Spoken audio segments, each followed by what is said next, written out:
हर हर महादेव। भगवान शिव की श्रेष्ठता तथा उनके पूजन की अनिवार्य आवश्यकता का प्रतिपादन।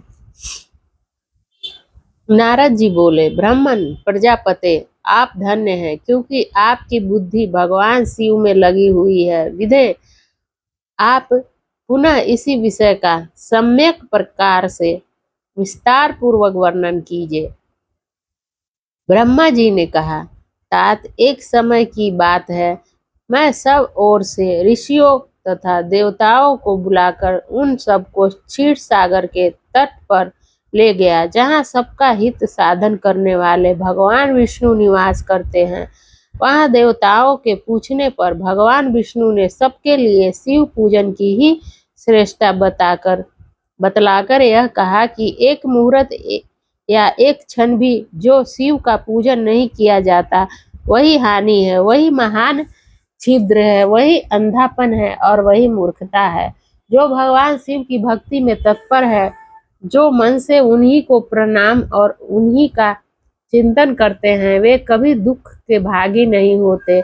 जो महान सौभाग्यशाली पुरुष मनोहर भवन, सुंदर आभूषणों से विभूषित स्त्रियां, जितने से मन को संतोष, उतना धन, पुत्र, पौत्र आदि संतति, आरोग्य, सुंदर शरीर, अलौकिक प्रतिष्ठा, स्वर्गीय सुख, अंत में मोक्ष रूपी फल अथवा परमेश्वर शिव की भक्ति चाहते हैं, वे पूर्व जन्म के महान पुण्य से भगवान सदाशिव की पूजा आचार्य में प्रवृत्त होते हैं।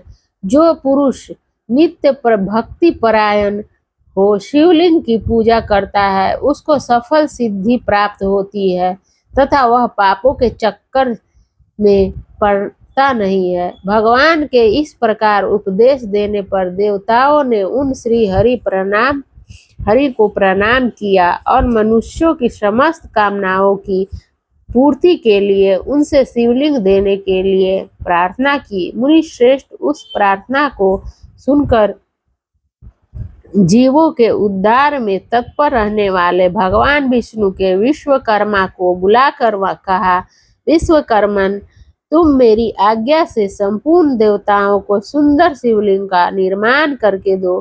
तब विश्वकर्मा ने मेरी और श्री हरि की आज्ञा के अनुसार उन देवताओं को उनके अधिकार के अनुसार शिवलिंग बनाकर दिए। मुनि श्रेष्ठ नारद, किस देवता को कौन सा शिवलिंग प्राप्त हुआ, इसका वर्णन आज मैं कर रहा हूँ, उसे सुनो। इंद्र पराग रागमणि के